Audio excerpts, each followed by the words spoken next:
بسم اللہ الرحمن الرحیم۔ یہ تقریباً 1957 کی بات ہے کہ فرانس میں کہیں ایک رہائشی عمارت کی نکڑ میں ترکی کے ایک 50 سالہ بوڑھے آدمی نے چھوٹی سی دکان بنا رکھی تھی۔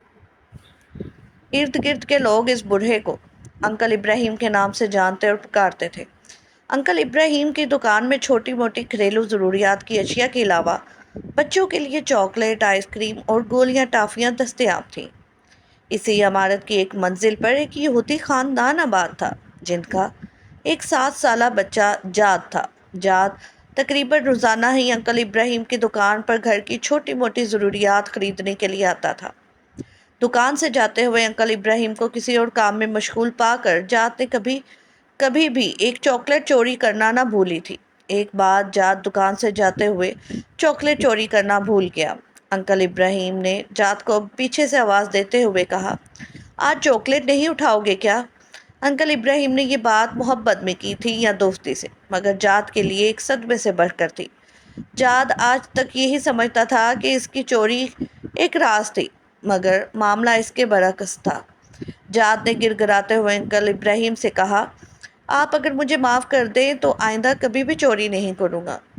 مگر انکل ابراہیم نے جاد سے کہا، اگر تم وعدہ کرو کہ اپنی زندگی میں کبھی بھی کسی کی چوری نہیں کرو گے تو روزانہ کا ایک چاکلیٹ میری طرف سے تمہارا ہوا۔ ہر بار دکان سے جاتے ہوئے لے جایا کرنا۔ اور بالآخر اسی بات پر جاد اور انکل کا اتفاق ہو گیا۔ وقت گزرتا گیا اور اس یہودی بچے جاد اور انکل ابراہیم کی محبت گہری سے گہری ہوتی چلی گئی۔ بلکہ ایسا ہو گیا کہ انکل ابراہیم ہی جاد کے لیے ماں، باپ اور دوست کا درجہ اختیار کر چکا تھا۔ جاد کو جب کبھی کسی مسئلے کا سامنا ہوتا یا پریشانی ہوتی تو انکل ابراہیم سے ہی کہتا۔ ایسے میں انکل میز کی دراز سے ایک کتاب نکالتے جو جاد سے کہتے کہ کتاب کو کہیں سے بھی کھول کر دو۔ جاد کتاب کھولتا اور انکل وہیں سے 2 صفحے پڑھتے، جاد کو مسئلے کا حل بتاتے۔ جاد کا دل اطمینان پاتا اور وہ گھر کو چلا جاتا۔ اسی طرح ایک کے بعد ایک کرتے گئے۔ 17 سال گزر گئے۔ 17 سال کے بعد جب جاد 24 سال کا ایک نوجوان بنا تو انکل ابراہیم بھی اسی حساب سے 67 سال کے ہو چکے تھے۔ دائی اجل کا بلاوا آیا اور انکل ابراہیم وفات پا گئے۔ انہوں نے اپنے بیٹوں کے پاس جاد کے لیے ایک صندوقچی چھوڑی تھی۔ ان کی وصیت تھی کہ ان کے مرنے کے بعد یہ صندوقچی یہودی نوجوان جاد کو تحفے میں دے دی جائے۔ جاد کو جب انکل کے بیٹوں نے صندوقچی دی اور اپنے والد کے مرنے کا بتایا تو جاد بہت غمگین ہوا، کیونکہ انکل ہی تو اس کے غم گسار اور مونس تھے۔ جاد نے صندوقچی کھول کر دیکھی تو اندر وہی کتاب تھی جسے کھول کر وہ انکل کو دیا کرتا تھا۔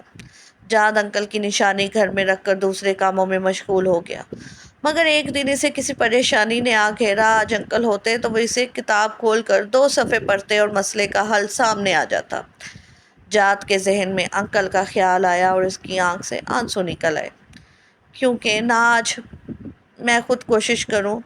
کتاب کھولتے ہوئے وہ اپنے آپ سے مخاطب ہوا، لیکن کتاب کی زبان اور لکھائی اس کی سمجھ سے بالاتر تھی۔ کتاب اٹھا کر اپنے تینسی عربی دوست کے پاس گیا اور اسے کہا کہ مجھے اس میں سے 2 صفحے پڑھ کر سناؤ۔ مطلب پوچھا اور اپنے مسئلے کا اپنی تئیں حل نکالا۔ واپس جانے سے پہلے اس نے اپنے دوست سے پوچھا، یہ کیسی کتاب ہے؟ تیونسی نے کہا، یہ مسلمانوں کی کتاب قرآن ہے۔ جاد نے پوچھا، مسلمان کیسے بنتے ہیں؟ تیونسی نے کہا، کلمہ شہادت پڑھتے ہیں اور پھر شریعت پر عمل کرتے ہیں۔ جاد نے کہا، تو پھر سن لو، میں کہہ رہا ہوں، اشہد اللہ الہ الا اللہ و اشہد ان محمد رسول اللہ۔ جاد مسلمان ہو گیا اور اپنے لیے جادو القرآن کا نام پسند کیا۔ نام کا اختیار اس کی قرآن سے والہانہ محبت کا کھلا ثبوت تھا۔ جاد اللہ نے قرآن کی تعلیم حاصل کی، دین کو سمجھا اور اس کی تبلیغ کی۔ یورپ میں اس کے ہاتھ پر 6000 سے زیادہ لوگوں نے اسلام قبول کیا۔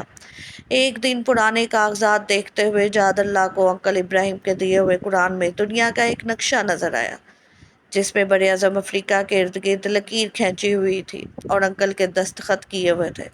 ساتھ میں انکل کے ہاتھ سے ہی یہ آیت کریمہ لکھی ہوئی تھی۔ ترجمہ: اپنے رب کے راستے کی طرف دعوت دو۔ حکمت اور عمدہ نصیحت کے ساتھ جاد اللہ کو ایسا لگا جیسے یہ انکل اس کے لیے وصیت ہو۔ اسی وقت جاد اللہ نے اس وصیت پر عمل کرنے کی ٹھانی اور ساتھ ہی جاد اللہ نے یورپ کو خیر آباد کہہ کر کینیا، سوڈان، یوگینڈا اور اس کے آس پاس کے ممالک کو اپنا مسکن بنایا۔ دعوت حق کے لیے ہر مشکل اور پرخطر راستے پر چلنے سے نہیں ہچکچایا، اور اللہ تعالیٰ نے اس کے ہاتھوں 60 لاکھ انسانوں کو دین اسلام کی روشنی سے نوازا۔ جہاد اللہ نے افریقہ کے کٹھن ماحول میں اپنی زندگی کے 30 سال گزار دیے۔ سن 2003 میں افریقہ میں پائی جانے والی بیماریوں میں گھر کر محض 53 سال کی عمر میں اپنے خالق حقیقی کو جا ملے۔ جہاد اللہ کی محنت کے ثمرات ان کی وفات کے بعد بھی جاری رہے۔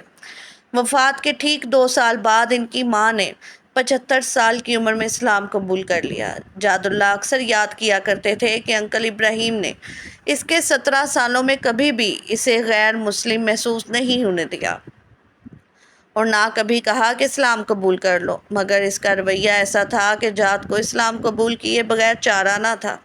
آپ کے سامنے اس واقعے کے بیان کرنے کا فقط اتنا مقصد ہے، کیا مجھ سمیت ہم میں سے کسی مسلمان کا اخلاق و اعداد و اعتبار کردار انکل ابراہیم جیسا ہے کہ کوئی غیر مسلم جاد ہم سے متاثر ہو کر جاد القرآنی بن کر میرے مذہب کی اس عمدہ طریقے سے خدمت کر سکے؟ سوچیں۔ اگر آپ کو یہ ویڈیو اچھی لگی ہو تو سبسکرائب ضرور کیجیے گا۔ شکریہ۔